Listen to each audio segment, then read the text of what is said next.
Assalamualaikum warahmatullahi wabarakatuh dan selamat pagi buat kita semua. Apa kabar Ananda semuanya dalam keadaan sehat walafiat? Ya, tentu dalam semangat puasa tinggal berapa minggu lagi kita akan meninggalkan bulan yang penuh berkah ini. Ya, pada materi hari ini adalah tentang pergerakan nasional. Kemarin kita sudah membahas tentang kebijakan pada masa kolonial. Ya, habis kebijakan tentu lahirnya kebangkitan nasional. Yang sempat kita bahas kenapa mana dulu kebangkitan nasional atau politik etis dulu atau kebijakan itu. Sebenarnya mereka satu paket, ya, satu paket. Kalau kita lihat kebangkitan nasional ini sudah ada latar belakangnya. Latar belakangnya tentu adalah politik etis. Ya. Politik etis inilah yang memberikan dampak yang besar bagi bangsa Indonesia untuk memerdekakan diri. Yang awalnya menggunakan kekuatan fisik menjadi kekuatan melalui media. Salah satunya media yang mendukung pada masa itu adalah media pers, salah satunya surat kabar. Ya, dari politik etis muncullah pergerakan-pergerakan nasional yang dibawa oleh kaum bangsawan. Ya, kebanyakan pergerakan nasional dibawa oleh kaum bangsawan dan golongan terpelajar. Banyak tokoh yang berawal dari sana. Siapa saja tokoh-tokohnya? Yang pertama Haji Saman Hudi yang mendirikan Serikat Dagang. Yang kedua Hos Cokro Aminoto yang melanjutkan pergerakan Serikat Dagang jadi Serikat Islam yang telah disahkan oleh pemerintah Hindia Belanda. Kemudian Ki Ahmad Dahlan mendirikan Muhammadiyah. Berseberangan juga dengan Nahdlatul Ulama yang didirikan oleh Haji Hashim Asy'ari. Lanjut lagi, di Riau pun ada juga pergerakannya, tapi walaupun dalam kondisi lokal. Ya, rata-rata dibawa oleh para bangsawan. Salah satunya Engku Putri yang ada di Kepulauan Riau, Lingga, itu mendirikan klub, ya, Malayu Club. Itu sejenis sekolah yang diperuntukkan bagi masyarakat tempatan. Ada juga sekolah-sekolah khusus putri yang ada di Riau, ya. Itu sekolahnya berbentuk madrasah atau pesantren. Lanjut juga, ya, kebanyakan pergerakan nasional ini berpusat di daerah Jawa. Karena di sana adalah basis-basis pemerintahan dan pergerakan. Bagaimana dengan daerah-daerah lain? Ya, daerah-daerah lain pun ada tapi tidak begitu gamblang dijelaskan. Karena yang kita akan bahas ini memiliki dampak yang besar bagi bangsa Indonesia. Oke, pergerakan nasional, ya, di awalnya berada politik etis, yaitu adanya pemikiran dari Theodor van Deventer atau dikenal trilogi Van Deventer yang berisi salah satunya irigasi, emigrasi, dan edukasi. Ya, di mana politik etis ini merupakan latar belakang pergerakan nasional. Karena melihat daerah jajahan yang begitu memprihatinkan, maka dibentuklah hal itu. Maka banyak sekolah-sekolah yang didirikan oleh Belanda. Salah satunya yang terkenal adalah Stovia atau sekolah dokter Belanda yang ada di Jakarta sekarang. Ada juga sekolah-sekolah lain, yaitu salah satu sekolah rakyat yang ada pecahannya lagi, yaitu Mulo, HIS, LS, dan sebagainya. Ya. Kebanyakan, ya, bahwa pergerakan nasional ini membentuk bermacam bentuk organisasi atau partai. Ingat, ada beberapa hal dalam pergerakan nasional, itu bersifat keagamaan, bersifat politik, bersifat sosial, dan ekonomi. Bersifat agama, itu yang terkenal adalah Muhammadiyah dan Nahdlatul Ulama. Bersifat politik, itu PKI, PNI, Indis Partits, dan Partindo, GAPI, dan sebagainya. Di sini pasti ada yang bertanya-tanya, Pak, kok PKI ada? Ya, PKI sudah ada di Indonesia pada abad ke-19, dibawa oleh Sneflit. Ingat bahwa di Belanda pun ada juga partai komunis yang dibawa oleh kaum Bolshevik Rusia. Ingat, di luar negeri setelah Perang Dunia Kedua 1914-1918, komunis menyebarkan ideologinya seluruh Eropa, salah satunya Belanda. dikenal juga di bawah pengaruh Komintern, Komunis Internasional. Itulah yang mendirikan komunis di berbagai belahan dunia. Di Indonesia dibawa oleh Sneflit, kemudian diikuti oleh tokoh bernama Semaun. Dan hal unik di sini adalah di antara pentolan politik seperti Semaun, ya, Soekarno, Soekarmajis Kartosuwiryo, itu adalah kawan-kawannya tokoh-tokoh besar yang dibimbing oleh Hos Cokro Aminoto. Cukup menarik juga dibahas di sini. Selanjutnya, setelah politik, sosial salah satunya Budi Utomo, Sarekat Islam, Sarekat Dagang, ya. Untuk ekonomi, ya, ekonomi itu juga banyak. Ekonomi salah satunya yang paling terkenal adalah dari Sarekat Dagang Islam yang berubah jadi Sarekat Islam. Oke. Peranan pers juga cukup memberikan pengaruh besar pada Indonesia. Salah satunya adalah Medan Priai, Bintang Timur, dan seterusnya. Itu adalah pers. Ingat, zaman dulu tidak ada Twitter. Tidak ada Twitter, tidak ada IG, tidak ada internet, tidak ada HTTP, dan sebagainya. Nah, kok bisa? Ya, kita lihat, zaman dulu belum ada yang namanya pengirim pesan instan. Ya, zaman dulu hanya paling kaya itu orang menggunakan telegram, ya, menggunakan surat kawat yang sangat mahal pada masa itu. Orang-orang menggunakan media cetak, sehingga banyaknya tulisan-tulisan pada masa itu dimuat di surat kabar. Kita lanjut, ya. Kita lanjut pergerakan nasional. Ini bisa kamu lihat di buku tesis, ya, pada bab keempat. Pada bab keempat bisa lihat pada halaman 190, ya. 190. Di sini ada berbagai macam sarekat dagang ataupun organisasi-organisasi yang setara dengan sarekat dagang. Oke, kita bahas satu persatu. Sarekat Dagang Islam. Sarekat Dagang Islam didirikan oleh Haji Samanhudi tahun 1905 di Surakarta. Ingat, pada masa itu Sarekat Dagang Islam belum berkedudukan hukum kuat. Kita tahu juga pemerintah Belanda juga memerlukan yang namanya administrasi. Sarekat Dagang Islam ini memberikan angin segar bagi pedagang batik di Jawa. Kenapa? Karena pada masa itu pedagang-pedagang yang sangat kuat adalah pedagang dari orang Cina atau Tionghoa. Sehingga membuat daerah Jawa itu secara ekonomi dikuasai oleh orang Tionghoa secara keseluruhan. Melihat kondisi ekonomi yang memprihatinkan pada masa itu, Haji Samanhudi bagaimana bergerak hatinya membentuk suatu sarekat dagang, sehingga menyatukan seluruh pedagang-pedagang batik pada masa itu. Lah, kenapa kok tidak ada pedagang lain? Ya, pedagang batik pada masa itu cukup terkenal di Seantero, Jawa. Itulah yang memberikan cikal bakal pendirian sarekat dagang. Kemudian sarekat dagang diubah oleh Hos Cokro Aminoto pada kongres pertamanya di Solo. Ya, Solo pertama kali 1906. Sehingga sarekat dagang yang semulanya itu diubah jadi sarekat Islam.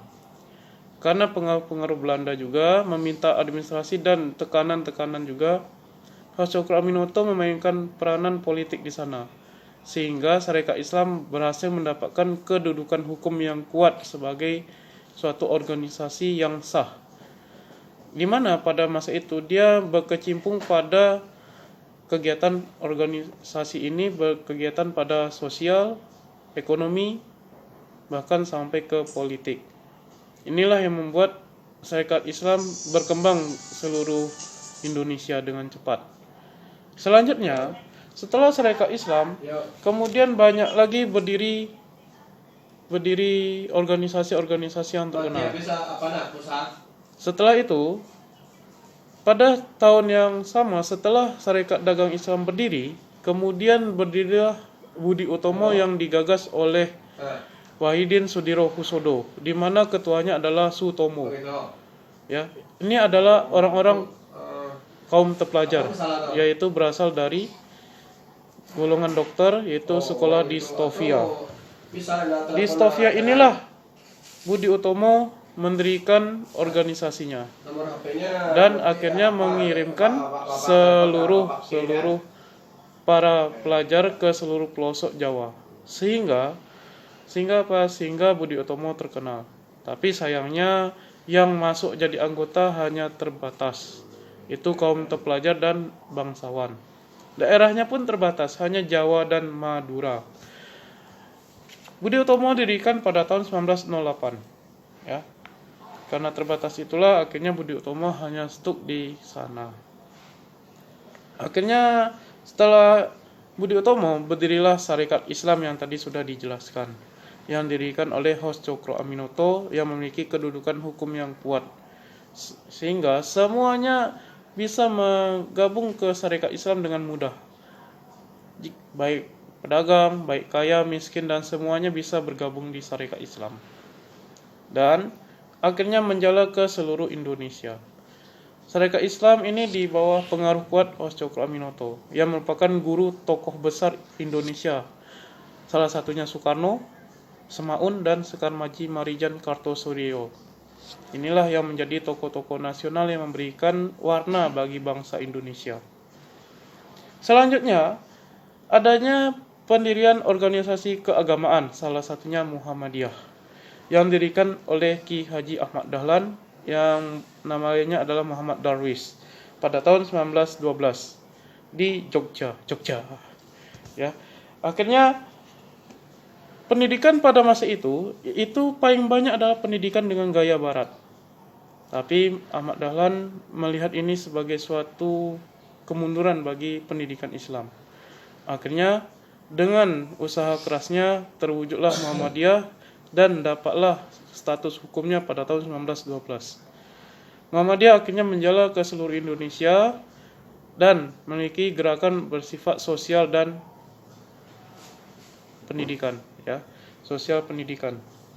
Sehingga pada saat itu juga Ahmad Dahlan sempat belajar ke Timur Tengah, salah satunya di Arab Saudi, melihat perkembangan yang sangat luar biasa dari golongan Eropa.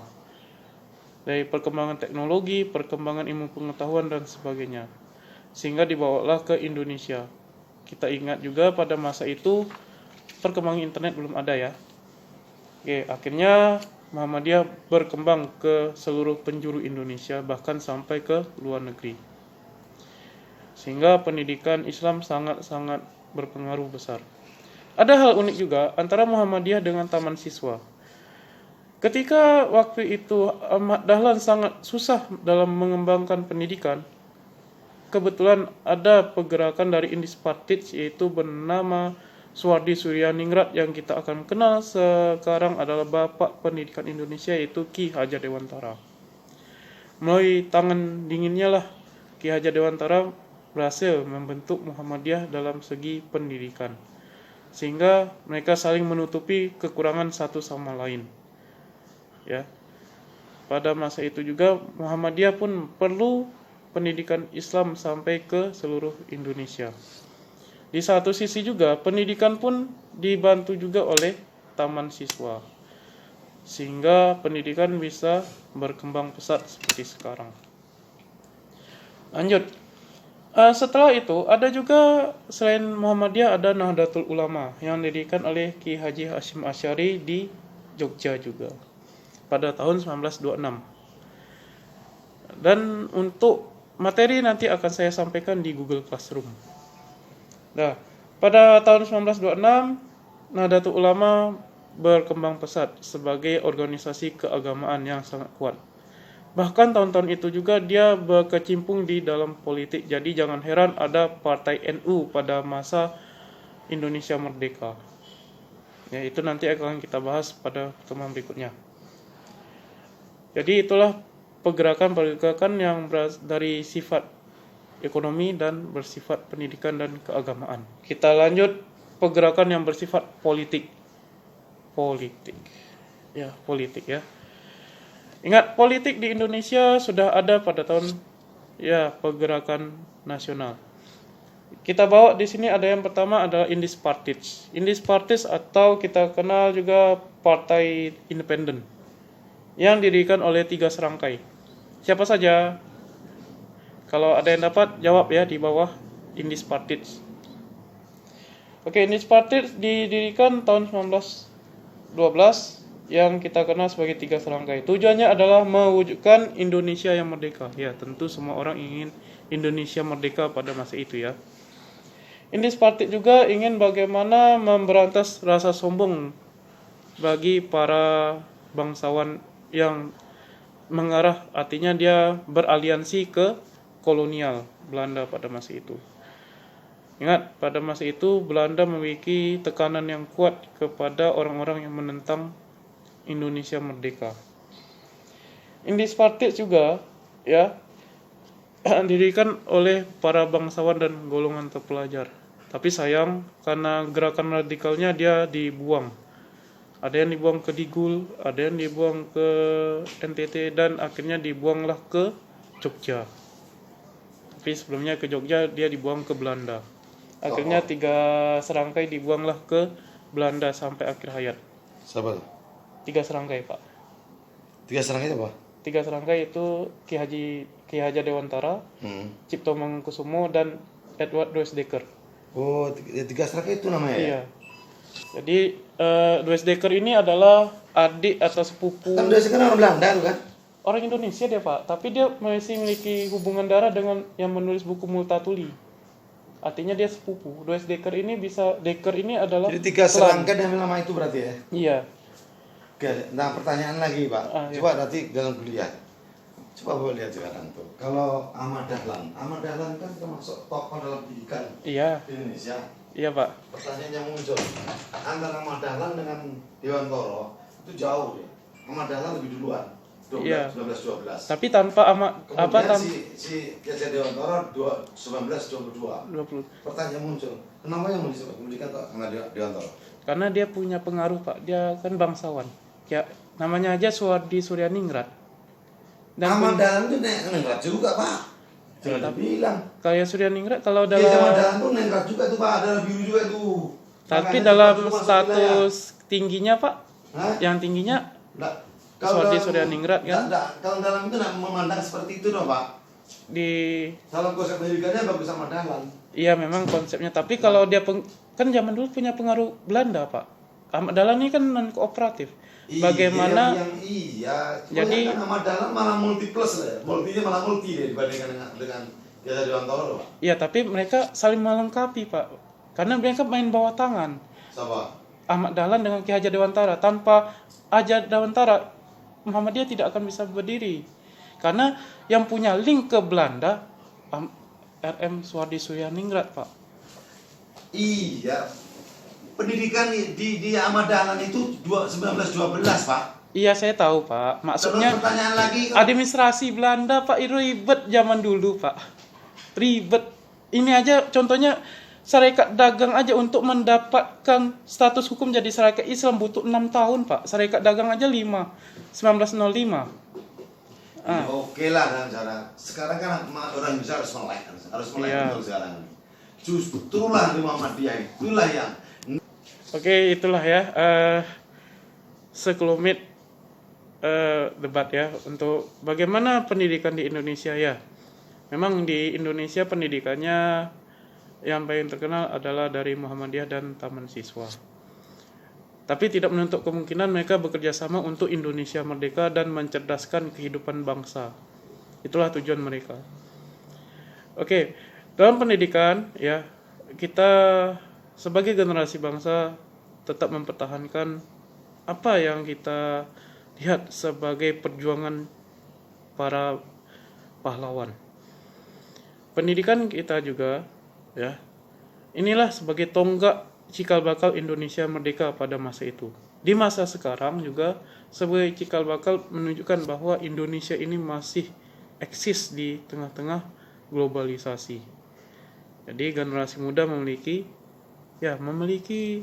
suatu kemampuan, bahkan suatu tenaga yang dahsyat di dalam diri mereka untuk menggebrak Indonesia lebih bagus lagi. Oke, tadi di politik ya, Tiga Serangkai salah satunya Cipto Mangunkusumo, Edward Dwesdecker, dan Suwardi Suryaningrat. Pertanyaannya nanti kamu buat di kolom komentar, siapakah itu Suhardi Suryaningrat? Ya. Untuk berikutnya kita lanjut ke PI atau Vernis Indis, ya, atau Perhimpunan Indonesia yang didirikan oleh R.M. Noto Suroto. Noto Suroto merupakan salah satu bangsawan yang berasal dari Jawa. Dia belajar di Belanda, tapi sayangnya pada tahun 1914 pecahlah Perang Dunia Pertama. Masalahnya hanya sepele. Sebenarnya tak sepele. Besar juga, yaitu pembunuhan Pangeran Franz Ferdinand dari Austria. Perang Dunia Pertama pecah, akhirnya PI harus beku sementara pergerakannya, kemudian dilanjutkan pada tahun 1912 di bawah pimpinan Muhammad Hatta. Dan akhirnya tahun 1925 diubah jadi Indonesia Vernik atau Perhimpunan Indonesia. Dengan memakai nama Indonesia inilah Indonesia mulai terkenal sampai seantero Nusantara. Ingat zaman dulu belum ada namanya Indonesia ya. Di Indonesia zaman dulu masih berbentuk kerajaan-kerajaan tersendiri. Ada kerajaan Jogja, ada kerajaan Riau Lingga, ada lagi kerajaan Siak Sri Indrapura, ada kerajaan Langkat, ada kerajaan Aceh, ada kerajaan Mempawah, ada kerajaan Kutai Darussalam, ada kerajaan Buton, ada kerajaan Banten dan sebagainya. Jadi Indonesia belum ada. Indonesia ada ketika pergerakan nasional bangkit sampai masa penjajahan Jepang, dan terakhir waktu Indonesia merdeka. Waktu Indonesia merdeka inilah Indonesia sudah sah sebagai negara. Oke, lanjut pada organisasi politik yang bernama PNI. PNI didirikan oleh, ya semuanya pasti kenal. Siapa presiden pertama Indonesia? Ya, dialah yang menggagas partai tersebut. Pada tahun 1929 ya. Pada tahun 1920-an. Pada masa itu partai ini namanya Partai Nasional Indonesia atau PNI. Awal mulanya partai ini dari Admin Studi Club, artinya kelompok studi umum. Di mana pada masa itu adanya rapat-rapat yang dihadiri oleh para tokoh-tokoh. Insinyur Soekarno, Sujadi, Muhammad Mr. Ishak Cokro Hadisirjo dan Mr. Mudiarto dan Mr. Sunarjo. Itu yang disebut tokoh-tokohnya pada halaman 193 adalah tokoh dari PI. Tapi sayangnya karena gerakannya radikal dan non-kooperatif terhadap Belanda, mereka ditangkap dan dibuang. Tapi sebelum mereka dibuang, Soekarno membuat suatu petisi yang sangat terkenal di dalam pengadilan pada masa itu, dikenal sebagai Indonesia Menggugat, di mana dia menggugat apa yang dibuat oleh Belanda pada Indonesia. Dan pada tahun 1929 Soekarno ditangkap dan dibuang ke Bandung. Ya, di Bandung itulah nama petisinya mulai terkenal. Lanjut, setelah PNI ada juga partai yang bersifat politik, yaitu PKI. PKI dibawa oleh Sneevliet, orang Belanda, ya tahun 1920-an, artinya setelah tragedi Bolshevik di Rusia 1919, ya setelah Perang Dunia ke-1 terakhir ya berakhir, akhirnya Bolshevik menumbangkan kerajaan Rusia atau Tsar. Akhirnya sampailah ke Belanda dan pengaruh komunis makin menjalar. Salah satunya tokoh Indonesia yang betul-betul dari Indonesia adalah Semaun. Semaun merupakan kawannya Soekarno, dia berhaluan komunis. Komunis melakukan tindakan radikal, akhirnya ditangkap dan dibredel. PKI salah satunya jadi partai terlarang pada masa Hindia Belanda. Kalau dibilang pemberontakan pada masa Belanda ya baru sekali. Tapi kalau pada masa Indonesia Merdeka 2 kali. Kalau masa Indonesia Merdeka 2 kali, 48 dan 65. Ya, termasuk partai yang bandel juga. PKI merupakan salah satu partai bawah tanah yang sangat kuat dan memiliki jalur-jalur politik di luar negeri yang dikenal Komintern. Inilah yang menyebabkan setelah Indonesia merdeka akan terjadinya perang dingin antara dua ideologi ya, komunis dengan liberal. Setelah PNI, PKI, ada juga Partindo, GAPI, dan sebagainya. Itu adalah partai-partai yang didirikan pada masa Hindia Belanda. Akhirnya partai-partai ini setelah Jepang datang, akhirnya dibubarkan dan ditutup. Ya. Lanjut. Setelah semuanya kita bahas, organisasi dari keagamaan, sosial, politik, ekonomi, ada juga kongres-kongres yang terkenal. Salah satunya adalah Manipol 25 atau Manifesto Politik tahun 1925 yang dibawa oleh Perhimpunan Indonesia. Salah satunya yang terkenal adalah manifesto ini Muhammad Hatta dan Ahmad Subarjo. Adapun isinya bisa dilihat pada halaman 193 pada buku Esis IPS.